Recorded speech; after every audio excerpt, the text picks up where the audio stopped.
C'est vraiment magnifique. C'est beau. Ouais, c'est ça, un truc. Ouais, Il manque un artefact. Vas-y, va le chercher.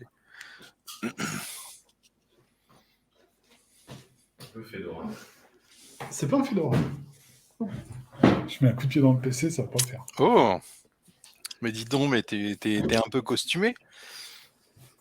Mais alors, on va profiter de ce petit moment pour parler des nouveautés OBA, puisque OBA c'est principalement Imperium 5, mais au final l'objectif d'OBA c'est on reprend un petit peu la discussion de tout à l'heure. C'est d'essayer de trouver un moyen de permettre à des nouveaux joueurs qui ne font pas de jeu de rôle de découvrir ce que c'est le jeu de rôle. C'est ce qu'on appelle nous le pont ludique. Et ce fameux pont ludique, il va passer par un jeu qui m'a été décrit il y a quelques mois maintenant, par une personne qu'on ne soupçonnerait pas comme ça à première vue d'avoir autant de bagages rôlistiques et ludiques. Et en fait, moi j'ai été extrêmement surpris par sa proposition. C'est Merlin qui est présent avec nous. Et donc avec Merlin, OBA Édition en fait va mettre en avant en fait un jeu qui est extrêmement original, qui sera en français, qui a une inspiration anglo-saxonne, américaine, qui a une proposition ludique extrêmement intéressante, et on va essayer de le découvrir. Donc Merlin, est-ce que tu pourrais nous parler du jeu et nous donner son nom? Ce n'est pas Super Bâton RPG, non. Fruit troll. Donc le jeu de rôle en question s'appellera Wallowide. Donc ça fait un peu barbare comme nom. C'est issu d'une longue recherche pour ne pas tomber dans les histoires de droit, mais globalement, la proposition de ce jeu, c'est d'offrir une expérience de jeu qui soit proche des séries policières américaines. Pas dans le sens où on va forcément pousser le jeu sur les enquêtes policières, mais plutôt sur les interactions des personnages au cours des enquêtes policières. Donc l'idée, c'est vraiment de développer les personnages au fil des saisons de jeu, avec donc une volonté de les mettre en premier plan. Et qu'en fait, l'expérience enquête policière, elle passe en second plan, c'est plus un prétexte pour faire vivre ces personnages. D'accord. Donc là, en fait, on a Mr. Sloppy qui nous pose une question. Est-ce que c'est un jeu Indiana Jones par OBA? Pas du tout. Pas du tout. La proposition, donc, en fait, Merlin l'a un petit peu mise en avant. On va le découvrir petit à petit.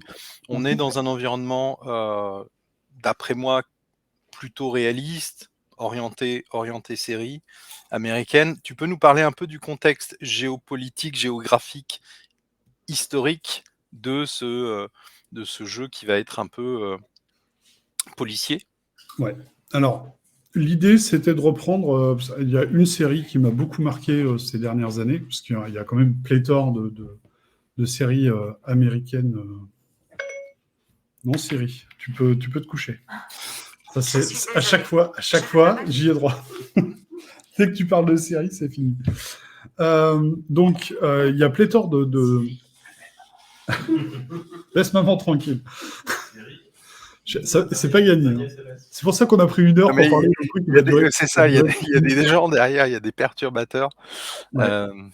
Il n'est même pas en régie, toi, parce que si j'ai besoin de partager un truc, il n'y a personne en régie pour faire le boulot.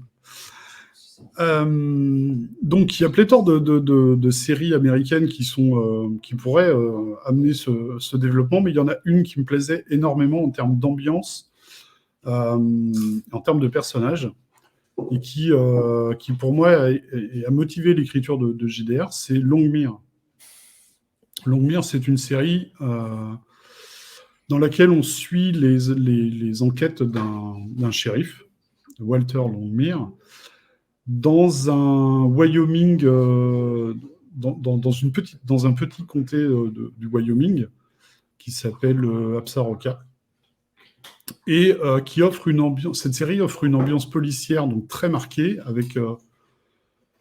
avec des spécificités qui sont liées à l'emplacement même du comté, c'est-à-dire que le comté est traversé en grande partie par une réserve indienne, donc ça offre des possibilités en termes d'intrigue policière assez intéressantes.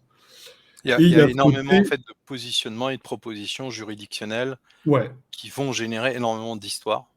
C'est ça. Au final. Et puis, il y a ce côté aussi western moderne, où on retrouve des personnages qui... c'est un shérif. Donc le shérif dans l'esprit commun, collectif, et puis on a été abreuvé de western. Le shérif, c'est celui qui fait la loi dans la bourgade. Et ses adjoints ont aussi cette prérogative. Et là, donc, Longmire offre vraiment ces deux facettes de l'esprit américain. C'est la série américaine par excellence et l'ambiance western très marquée, qui est très appréciable. Donc, c'est cette série qui m'a vraiment donné l'envie de mettre à la rédaction d'un JDR. Alors, moi, j'ai vu la première saison, cette série. Je l'ai trouvée intéressante. C'est une série, on va dire, classique américaine. Il y a un traitement qui est très intéressant parce qu'on a ces grandes étendues, on a cette juridiction qui, au final, elle est extrêmement floue parce que tu ne sais pas si tu as une juridiction plutôt fédérale, locale, celle de la réserve indienne. Et puis, en fait, j'ai vu que tu préparais quelque chose. Et donc, tu as plutôt parlé on va jouer des personnages qui vont avoir une histoire, et ensuite, en fond, on va avoir ce côté un peu plus policier. Est-ce que tu peux nous parler un peu des personnages? Qu'est-ce que les joueurs vont jouer? Comment ça va être un peu abordé? Alors, il y a deux possibilités. Dans un premier temps, je mettrai le livret, le bouquin de base, sera livré avec une première saison de 5 épisodes et 4 pré-tirés. 4 pré-tirés que j'ai marqués de manière assez poussée, dans des caractères très différents, des manières d'assumer en fait leur passé, leur passif de manière un peu différente. Et ils ont tous une raison d'être là, dans ce bourg-là, dans ce comté-là. Et la première saison, en fait, doit les amener tous les 4 à rester et à faire leur job de policier. Le premier personnage, je ne peux pas trop en parler sans dévoiler certains aspects, mais c'est une jeune femme qui est un personnage inspiré d'une autre série policière, très décalée elle aussi. C'est Véronica Mars, pour rien cacher. Donc c'est une jeune femme qui est à la recherche de sa mère, entre guillemets, de l'histoire de sa mère, qu'elle a quasiment pas connue, et son enquête l'amène sur le comté donc là, ça sera Fairmont County, le comté de Fairmont, dans la ville de Wallowhite. La deuxième, c'est une jeune policière indienne qui est très ambitieuse, mais qui est affublée de deux problèmes majeurs. C'est qu'elle est indienne et c'est une femme. Donc forcément, dans un milieu qui est quand même relativement masculiniste et un peu raciste, elle a beaucoup de difficultés à s'affirmer. Merci, petit Jean. Heureusement que les copains sont là pour aider. C'est ça. Un autre personnage, donc celle-là, ça reste un personnage assez classique dans une série policière. Un autre personnage assez classique dans une série policière, c'est le flic un peu brutal, qui est marqué par la perte de sa famille, hein, de sa femme et de sa fille, et qui va poursuivre un petit peu une espèce d'idéal de vengeance en essayant de retrouver le responsable de la mort de sa famille. Légèrement inspiré de Frank Castle, merci. Ouais, heureusement qu'ils sont là, en fait. J'ai mes cerveaux, mes backups de cerveau qui sont à côté. Ouais, mais ils sont. Frank Castle, donc, ça fait presque 48 Punisher. heures, 24 heures. Donc, avec ce côté très brutal, très. Bon, c'est quelqu'un de très. De foncièrement bon, mais qui ne le montre pas de la meilleure manière qui soit. Et le dernier personnage, je l'ai voulu très différent, très iconoclaste. Un peu comme le personnage de Ferg dans Longmire. C'est le mec est flic, il est adjoint du shérif, déjà sur place, mais il a rien à voir avec les stéréotypes qu'on peut voir habituellement. Donc physiquement, il fait un peu penser au personnage de Hiro Nakamura dans Heroes. Donc sa grande passion, c'est la conduite automobile. Mais c'est un spécialiste de la conduite automobile qui a servi pour la police de la route et qui se retrouve adjoint donc du shérif de Wallowhide. D'accord.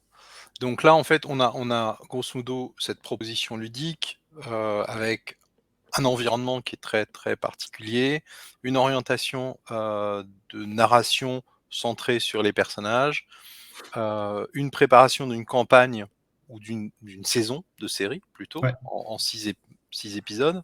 6 épisodes. Et donc potentiellement avec d'autres saisons. Et on va à Octogone en 2022. Donc le 30 septembre, vous pourrez venir en fait au stand OBA et vous inscrire pour participer en fait aux premières parties de Wallowhide, menées par Merlin himself, et vous aurez une ou deux petites surprises que vous pourrez ramener avec vous. Ça plaira à vos enfants ou à vous-même, mais quoi je t'en parlerai, mais chacun des joueurs aura un petit cadeau. Des têtes à Merlin à coiffer, non? Est-ce que, pour teaser un peu, est-ce que tu veux qu'on prenne un peu de temps pour parler, on va dire, d'une feuille de personnage type, ou des règles et un peu de la mécanique? Ouais. Alors, si Fletch... Alors, je suis pas là. On va mettre un calendrier pour Octogone, spécifiquement à partir du site web d'OBA, etc. Enfin, vous aurez toutes les informations, que ce soit pour Wallowhide ou pour tout un tas d'autres jeux OBA qui vont sortir 2023-2024, que vous pourrez tester à Octogone. Et donc, vous pourrez vous inscrire sur des parties exclusives qui seront menées par Merlin le vendredi, le samedi, peut-être le dimanche s'il survit. Ouais, c'est ça. Faut que je survive. Voilà. Alors, tac. Et je vais partager ça. Hop là. Forcément, je peux partager la feuille de perso, mais je fais des bêtises. Que tu vas le faire. Mais pourquoi il veut pas? Voilà, c'est mieux. Alors, la feuille de perso et le système de jeu sont relativement simples. Ils sont inspirés du système de Ithos. C'est-à-dire, voilà, on va lancer 3 des 10. Et en fonction des situations, garder soit le dé qui fait le score médian, donc ni le meilleur ni le moins bon, ou alors si vous êtes en position de pouvoir le faire, garder le meilleur dé pour pour le calcul du résultat. Dans certains cas, en fonction des caractéristiques de votre perso, donc de base, vous aurez un point, 10 points à répartir dans les 3 caractéristiques principales, donc physique, mentale ou sociale, ce qui va vous donner en général un 4 et 2, 3 ou un 2 et 2, 4. Enfin bon, ça sera en fonction. Et le fait d'améliorer. Qu'est-ce qui t'arrive? Ah ouais, c'est bien aussi. Merci. Alors, ouais, donc c'est Ethos pour répondre à Bubu. C'est Ouais. voilà, c'est une base Ethos qui est un peu modifiée. Qui est un petit peu modifié. Je l'ai encore simplifié, en fait. Déjà, c'est un système qui est très simple dans l'utilisation et qui est très intéressant pour la proposition de jeu. Là, je l'ai encore réduite. Parce que s'il y a un truc qui m'agace en JDR, moi, c'est les règles. Donc, plus elles sont light, mieux ça me va. Donc, en fonction de vos caractéristiques, vous aurez la possibilité de lancer, éventuellement, d'améliorer des dés pour passer de D10 à D12, ce qui vous donnera plus de chances de faire un 10 ou plus. Ensuite, donc, vous aurez, selon votre profil, un ou 2 métiers qui vont traduire un petit peu votre savoir-faire en tant que personnage. Une spécialisation qui vous donnera juste un tout petit bonus, c'est la possibilité de relancer un dé lors de vos jets, si la spécialisation, bien évidemment, est en jeu. Et puis, des hobbies, un ou plusieurs hobbies qui vous donneront la possibilité, là aussi, d'avoir des savoir-faire ou des connaissances qui ne sont pas forcément liées à votre métier. Ces métiers et hobbies vous donneront donc la possibilité, là, pour le coup, de garder votre meilleur dé dans les situations où elles sont testées. Il y aura 3 possibilités. Soit vous êtes très doué dans votre métier, donc vous avez un rang de maître dans votre métier. Il y aura, là, vous gardez systématiquement votre meilleur dé. Si vous êtes un expert, c'est-à-dire que si vous avez eu 2 métiers dans votre vie, les 2 seront en mode expert. Et là, il faudra dépenser un point de drame, donc, qui vous permettra, après le jet de dés, de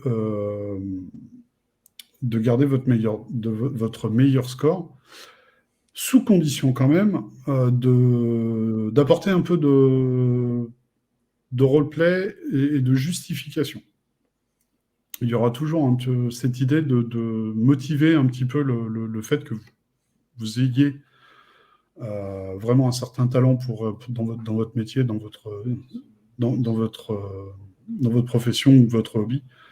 Et il faudra le justifier auprès des autres joueurs et surtout auprès du MJ. Ensuite, vous aurez donc les hobbies, les hobbies qui seront plutôt en mode averti, donc un niveau où vous êtes bon connaisseur mais pas un expert. Et là, vous aurez la possibilité de dépenser votre point de drame avant de faire votre jet de dés, toujours en motivant par du roleplay, si possible, donc le fait de dépenser ce point de drame et de garder votre meilleur dé lors du tirage. Donc ça, c'est la proposition de jeu. Il y aura la même chose avec des traits qui seront liés aux caractéristiques. Les traits auront valeur de hobby au niveau initié. D'accord. Au niveau averti. Donc, ça sera le même processus. J'ai testé autre chose et ça marche pas. Donc, D'accord. je reviens à ça. Dans tous les cas, je m'inclus, mais toi et toutes les personnes qui vont t'aider à tester, et puis les retours aussi qu'on va avoir à Octogone vont nous permettre en fait d'affiner progressivement les mécaniques. Est-ce que, vu que c'est extrêmement orienté personnage, histoire, narration, est-ce qu'il y a des éléments mécaniques sur la feuille de personnage qui vont nous permettre en fait de de mieux interpréter, de générer des relations, des conflits avec des NPC, des PC. Alors effectivement, il y a 3 éléments qui vont intervenir. Alors, il y en a 2 qui sont très liés. Il y a les faits marquants, donc c'est tous les éléments de votre passé qui ont laissé une trace en fait dans votre vie, dans votre psyché, dans votre manière de vous conduire vis-à-vis des autres. Donc ça peut être des faits qui sont pas forcément négatifs, hein, ça peut être des faits très positifs. Il y a un des personnages notamment qui a travaillé sous couverture pour la police avant de devenir enfin, qui a travaillé en tant qu'indic pour la police avant de devenir lui-même policier. Donc c'est quelque chose de positif. Donc il a déjà un passif avec la police qui est important. Mais ça va aussi lui apporter des méthodes de travail un petit peu différentes des autres flics, puisqu'il aura été de l'autre côté du miroir, ou de la ligne. Il a aussi, ça lui apporte aussi des ennemis potentiels, parce que il a travaillé, il a été du mauvais côté de la ligne en tant qu'indic, et forcément, il a rencontré des tas de gens qui étaient aussi du mauvais côté de la ligne et qui peuvent revenir dans sa vie avec potentiellement perte et fracas. Donc, c'est des petits éléments comme ça au cours de votre vie qui vont vraiment apporter un petit plus ou des petits moins aussi à votre personnage. Et ces éléments-là, le MJ ou le joueur pourront intervenir dessus, toujours avec les points de drame, soit en dépensant, soit potentiellement en gagnant aussi. Faire intervenir ces éléments-là en jeu soit pour alimenter l'intrigue, soit pour gêner l'intrigue, si le MJ le décide. Et il y aura, donc, en lien avec ça, il y a les tares qui ont été développés par le joueur, qui sont souvent en lien direct avec les faits marquants. Ça peut être des addictions, ça peut être des phobies, ça peut être des véritables blocages. Notamment, il y a un personnage dans l'eau, et quand on est flic, c'est compliqué, qui ne supporte pas les armes à feu. Et forcément, ça peut générer un certain nombre de problèmes. Ça va être un peu compliqué pour le joueur qui va l'interpréter. Ouais. Mais comme c'est le personnage le plus malin de la bande, donc elle a toujours des possibilités de faire le job sans arme à feu. Ce qui est d'ailleurs préférable. Quand on est flic aux États-Unis, on n'a pas l'impression de notre côté, vu les actualités qu'on peut en avoir en retour. Mais utiliser son arme à feu quand on est flic aux États-Unis, c'est des montagnes de paperasse derrière. Donc, si on peut éviter, on évite. Et donc ces éléments-là auront aussi un impact important sur la narration. Et là, ça sera plutôt le MJ qui va venir utiliser cet art pour alimenter le récit ou pour venir le pimenter un petit peu au cours de la partie. Et le dernier élément, c'est l'inspiration. Les inspirations du personnage. C'est ce qui le motive à faire respecter la loi en tant que policier et ce qui pourrait le motiver à enfreindre la loi. Et ces 2 éléments-là pourront intervenir en cours de partie, et là, le joueur va dépenser des points de drame, dire « je prends la narration » parce que je suis clairement dans le schéma d'une de mes inspirations. Je prends la narration et je raconte ce qui se passe. Et là, je ne fais même pas de jet de dés pour savoir si ça marche ou ça rate, c'est moi qui décide. Ok, très bien.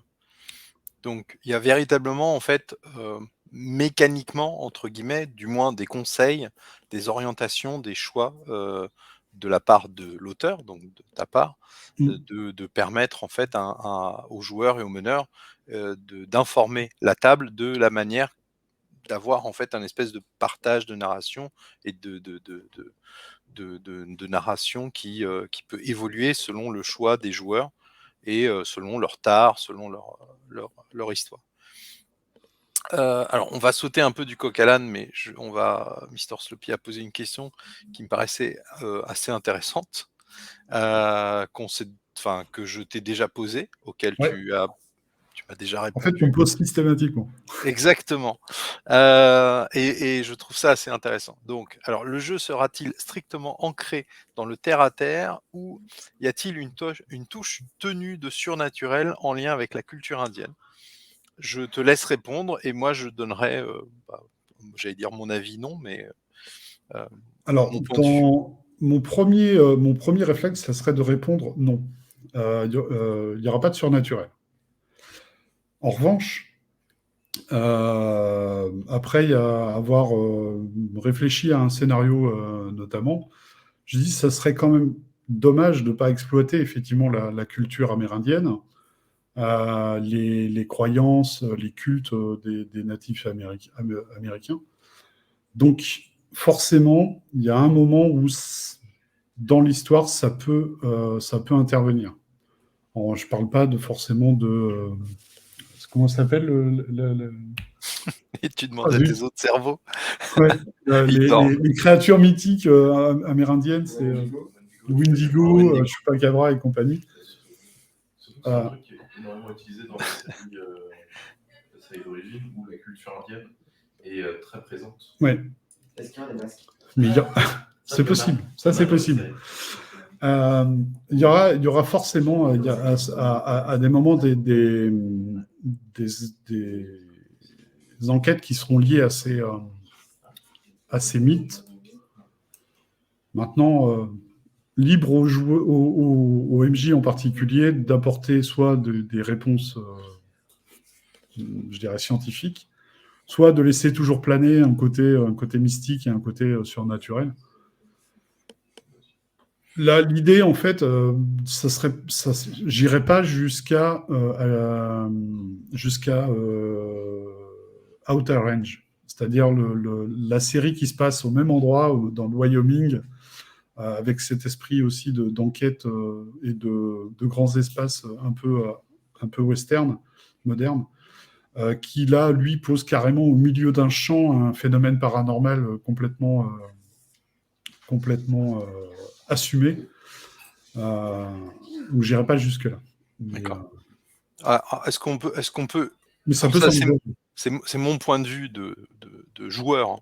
Je ne parle pas en tant qu'éditeur, mais on pourrait tout à fait imaginer que une saison introduise une espèce de sensibilité un peu plus mystique, pas nécessairement paranormale, qui Oui, pourrait introduire des histoires sur les légendes, sur les machins. Ça peut être expliqué, comme tu l'as dit, tout à fait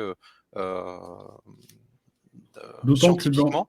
dans le groupe de pré-tirés, il y a une Amérindienne donc qui peut être amenée à être vraiment, elle, confrontée, voire être même un peu superstitieuse de ce point de vue-là. Et donc, Donc ça, je présume que, alors, moi, tel que je le vois, par contre, là, d'un point de vue éditeur, on peut tout à fait imaginer faire un petit fascicule. Alors, je sais, il y a plein d'éditeurs qui vont me hurler dessus, gratuit, qui donnera des conseils pour dire, bah voilà, il y a telle créature, elle peut apporter telle chose, et bah, vous pourrez l'inclure par vous-même. Voilà. Mais très clairement, je rejoins Merlin, on est dans du terre-à-terre et c'est suffisamment original pour apporter une proposition ludique qui n'existe pas en France, je pense. Voilà. Et excusez-moi. je t'en prie. Merci. Je vais reprendre toutes les questions là, de Vas-y. Pascal. Il y en a tout un tas. Elle tourne sur la partie financement participatif. Voilà. Donc, dans un premier temps, une question auquel Merlin, tu vas pouvoir répondre. Enfin, je pense que tu avais déjà répondu. Donc, est-ce que c'est plutôt un jeu, un jeu de campagne ou du one-shot? Alors, pour Pour moi, un jeu de campagne. L'intérêt étant, alors ça peut être une campagne de one shot, ouais, comme dit petit Jean. Mais seulement sur les grands écrans. Mais l'idée, c'est vraiment de faire évoluer les personnages. Donc sur un one shot, c'est un peu compliqué. Il faut compter au moins quelques épisodes pour que les joueurs et les personnages apprennent à se connaître. Ouais, il faut véritablement construire quelque chose. Ouais. Et puis, certains peuvent... En fait, l'idée, ça serait que pour chaque... Non, mais tu peux leur demander de s'asseoir à côté de toi ou bien ils te perturbent, dis-moi. Ouais, ils peuvent aussi intervenir, mais en régie. Qu'est-ce que je disais déjà? Voilà. L'idée, c'est que... Ouais, c'est ça. L'idée, c'est que sur une saison, il y ait un élément d'intrigue qui soit lié à 1, 2, 3, voire tous les PNJ, les PJ, pardon, qui soit en fil rouge lors de la campagne. Donc, il y a un élément qui va intervenir dans le premier épisode, et puis des éléments qui vont venir clairsemer chaque épisode pour, à la fin, aboutir au dénouement de cette intrigue. D'accord. Mais ouais. Ça peut impliquer un personnage. Donc la saison peut être centrée sur un personnage. Alors, attention à ne pas délaisser les autres. Mais ça peut aussi être un élément qui lie tous les PJ. Très bien. Donc on a déjà des réactions plutôt positives par rapport à la proposition, et donc je pense que ça rejoint le sentiment que on peut avoir tous les deux, que les gens qui t'entourent ont aussi. Donc ça c'est plutôt cool, et je pense qu'on verra le retour que vont avoir les gens à Octogone, puisque à Octogone, en fait, il y aura un tout petit livret, grosso modo 12-16 pages, qui va introduire rapidement ce qu'on vient de se dire, plus un pré-tiré et une espèce de petit one-shot. Voilà.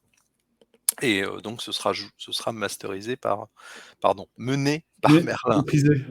Maîtrisé. Bref. Réalisé. Oui, c'est mieux réalisé. Quelques questions de la part de Pascal. Il y a Freux qui a une question. Après, il y a Petit Jean qui a une question. Oui. Alors, il y a Pascal qui attend. Est-ce que ça vous dérange que je réponde à Pascal?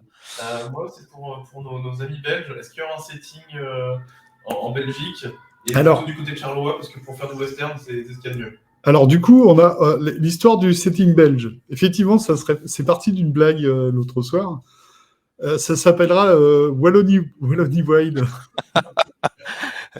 J'achète. Je trouve l'idée excellente. Et franchement, sincèrement, quand la proposition n'est pas déconnante, j'ai regardé sous les conseils de Freux, ou Petit Jean, je ne sais plus lequel de deux m'avait conseillé, la série Zone Blanche, qui est en fait une version très, très particulière du western, mais dans l'est de la France, dans les Vosges, effectivement. Et cette proposition-là aussi me plaît énormément et ça serait facile à adapter. D'accord. Donc pourquoi pas un setting belge? Alors, est-ce que la question de Petit Jean peut attendre ou je peux passer sur... Fais passer l'autre. Non, mais 2 secondes. Une autre d'abord. Donc, Pascal, donc ça, c'est vraiment pour moi, cette question, on va dire. Après, on en discutera avec Merlin. L'objectif, si je le pouvais, en fait, on le sortirait, il serait en PDF et je le distribuerais à la communauté. Ce serait cool. Le but, c'est que ça permette aussi à des gens d'avoir une nouvelle proposition ludique, de pouvoir le distribuer physiquement. Alors, l'objectif, c'est de ne pas faire un ouvrage qui tue, mais un très bel ouvrage qui est raisonnable, qui peut être utilisé, qui est utilisable. Donc au niveau format, je pense qu'on partirait sur un format à peu près du A4. Voie de distribution classique, et on essaierait de trouver un moyen parce que c'est un des leitmotifs, enfin pour moi, c'est d'essayer de trouver un moyen de le distribuer dans la francophonie, d'une manière ou d'une autre, assez aisément. Donc je sais pas comment je vais m'y prendre, mais on fera tout pour. Donc quitte à m'associer, par exemple au Canada avec des boutiques, et puis voilà, je me débrouillerai pour les envoyer. Pour la Belgique, la Suisse, le Luxembourg, à ce moment-là, ça c'est moi qui me débrouillerai pour les envoyer, voir s'il y a des distributeurs qui pourront le faire. Au niveau du prix, je peux pas en parler parce que j'ai vraiment aucune information, mais dès que j'ai une information et qu'on tombe d'accord avec Merlin, avec le prix des illustrations, de la maquette, etc., vous serez les premiers informés. J'ai strictement rien à cacher. L'objectif, c'est que l'auteur ou les auteurs, je ne sais pas s'il y a des gens qui vont aider Merlin là-dessus, soient rétribués, que Gézer, on va vous montrer l'illustration de la couverture, que Gézer, qui a fait donc qui est illustrateur, qui fait des BD, qui fait des peintures, travaille pour Imperium, et en fait c'est lui qui va faire les illustrations de l'ensemble du jeu pour avoir une cohérence graphique. Bref, faut que tout le monde soit rétribué. Une fois que tout le monde est rétribué, on fait un petit calcul à la con, pardon, excusez-moi pour le voilà, et puis on dit le bouquin, il faut qu'il fasse ce prix-là, et on essaiera d'optimiser les prix, tout simplement. J'espère que j'ai répondu à tes questions, Pascal. Tu veux signer avec quel nom, Merlin? Je vais signer avec quel nom? Le mien. Oui, mais il faudra quelqu'un donner ta signature Je sais pas. Alors, Pascal pose une autre question, a posé une autre question concernant un financement participatif prévu. Alors oui, il y aura un financement participatif. Logiquement, ce sera en 2023. Pourquoi un financement participatif? Parce que il faut des revenus. L'objectif, c'est que toute la partie illustration, on va suivre exactement la même logique qu'avec Imperium, c'est-à-dire que l'ensemble des illustrations, des textes, de la maquette, etc., en fait, seront pris en charge.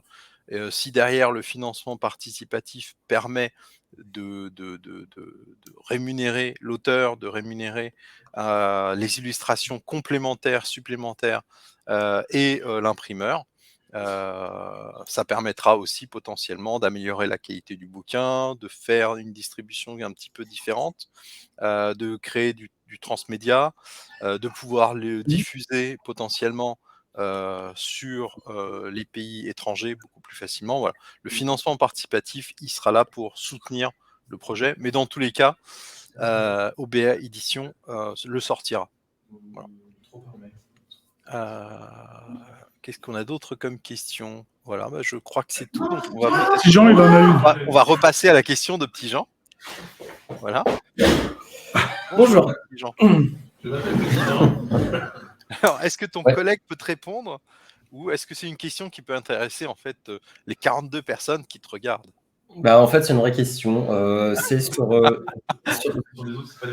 l'écriture des scénarios. En fait, non, mais pardon. Oui, désolé pour. Non, mais toutes les questions sont des vraies questions.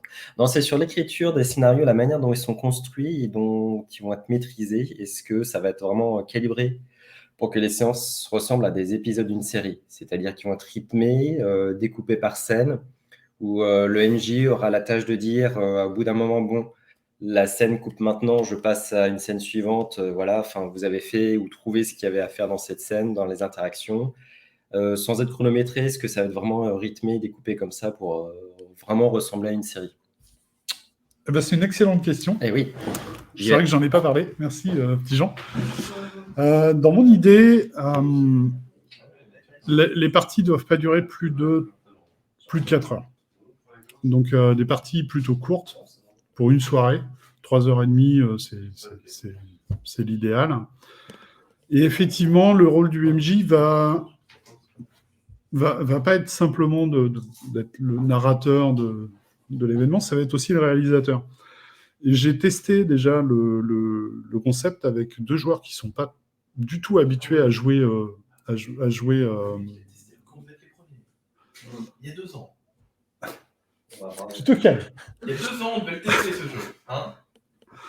J'ai fait exprès de le tester avec eux parce que c'est un mode de jeu qu'ils ne connaissent pas du tout. Et du coup, l'idéal, c'est de rebondir sur ce que dit l'un des joueurs et de l'utiliser pour faire un changement de caméra. Et du coup, passer à une scène suivante. Et ça fonctionne très très bien. Et donc, du coup, il y a ce côté réalisation où effectivement, on va devoir, à certains moments, écourter les scènes, voire dire, tac, écran noir, page de pub, et on revient sur la scène suivante. Parce que c'est aussi le format américain, il faut 3 ou 4 pages de pub dans les 40 minutes. Donc, il y a ce côté... il y a ce côté, effectivement, où on va devoir rythmer la partie de manière un petit peu plus narrative. Et le MJ aura aussi ce rôle de découper l'épisode pour que le rythme reste assez soutenu. Et donc, garder l'esprit, en fait, d'un épisode d'une série télé. Okay. Donc, c'est très cinématographique, découpage. Donc, Mr. Sloppy a posé la question, je pense que tu lui as répondu.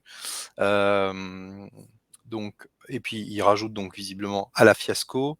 Il a posé une question, est-ce que ça a été testé dans l'équipe? Alors, c'est pour ça qu'il râle, parce qu'effectivement... Ça fait 2 ans qu'on doit le tester, ce jeu. Ouais, 2 ans. Oui, bah t'es gentil, tu te calmes. Non, je me calme pas. Donc là, les prochains à tester, ce seront effectivement ceux de l'équipe de Geek Power. Ok. Sachant qu'effectivement, je leur ai fait une infidélité, parce que j'ai testé le jeu déjà avec 2 autres joueurs, mais qui sont... Ouais. Alors, il y a Césif qui pose une question qui est très intéressante et qui dit et donc avec la pub et le fait d'être en mode série US, est-ce qu'il y aura du placement de produits? Je réponds tout à fait. Il y aura des produits Coca-Cola. Je suis en négociation. Je plaisante. Ah bon? Ah, moi, je suis déçu. Ah putain, moi, sincèrement, je serais hyper hypé par... On peut rentrer en contact effectivement avec des sociétés, mais ça risque d'être compliqué. C'est-à-dire qu'en fait, si on leur dit le bouquin il sera imprimé à 800 exemplaires, ils vont un peu tirer à la tronche en disant ok, 800 exemplaires seulement? What the fuck? On peut faire des placements de produits bâton RPG? Tu peux. Même voir du Imperium si tu veux. Tu te retrouves en qualité sur un petit groupe de geeks qui jouent à Imperium dans une cave. Ça risque d'être compliqué. Non. Ouais, je pense que le but, c'est que le jeu se suffise à lui-même et soit très narratif et intéressant et immersif. Le coût du placement de produit n'est pas déconnant parce qu'en fait, moi, j'ai un petit délire aussi avec chaque PJ possède sa propre voiture.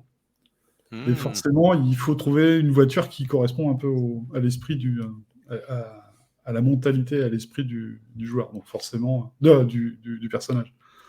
On a une proposition. Pascal, n'hésite pas à venir vers moi. Ça pourrait être très intéressant. Ouais, je vote pour. On pourrait tout à fait effectivement l'inclure dans les illustrations.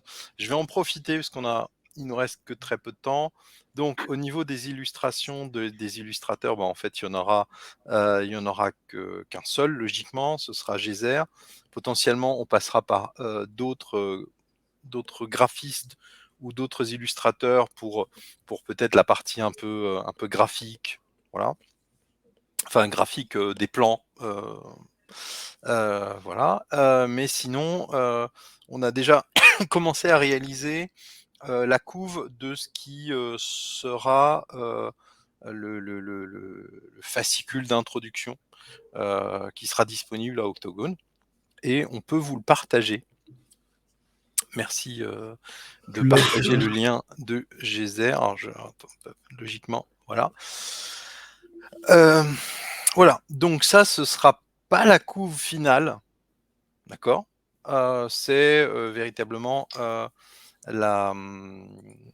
ce qu'on va proposer en fait à Octogone. Voilà, ce sera le visuel principal. À Octogone, vous aurez des feuilles de personnages, des livrets de feuilles de personnages comme celles que vous a montré Merlin, qui vont inclure des illustrations sur les pré-tirés. Et il y aura quelques petits goodies à récupérer sur le stand. Si vous venez participer, si vous venez serrer la main, dire bonjour à l'équipe d'OBA et à Merlin. Voilà. Et puis ensuite, on vous tiendra au courant sur les prochains mois concernant en fait la date du financement participatif. Sur le site d'OBA, sur le Discord d'OBA, vous allez pouvoir aussi, on va essayer d'organiser quelques parties de démonstration. Et on va voir avec Merlin, on va voir avec Geekpoa si on a la possibilité de faire un petit, on va dire un petit let's play. Voilà, c'est vraiment en fait un dernier mot, Shérif. C'est quoi qui est tombé? Shérif, c'est son portable. Ah, pardon. Dernier mot. D'accord, très bien. Ok. Non. J'ai fait exactement la même à Philibert hier. Ouais, ça m'étonne pas. Non, l'idée, moi j'ai toujours dans l'idée de garder, j'ai un truc à l'esprit, je vais essayer de le retranscrire du mieux que je peux par écrit pour que partager ma vision, partager mes envies ludiques. Maintenant, j'ai aussi une règle en JDR, c'est les règles, elles sont faites pour être en feinte. Donc vous en ferez ce que vous voulez et vous ferez une fois que vous aurez votre truc, votre fascicule en main, vous en ferez ce que vous voulez. Voilà, c'est à peu près tout ce que j'ai à dire. Et puis oui, je pense à Wallonie Wide, ça sera. C'est tellement alléchant comme envie. Alors potentiellement, ce sera peut-être pas imprimé, mais ce sera maquetté en PDF si Merlin le souhaite, Ah oui, et potentiellement illustré aussi. Voilà. Donc spécial dédicace pour nos amis belges. Eh bien, merci pour cette heure qui nous a été consacrée de la part de Geekpoa. On remercie donc toute l'équipe et je repasse la main à Fletch.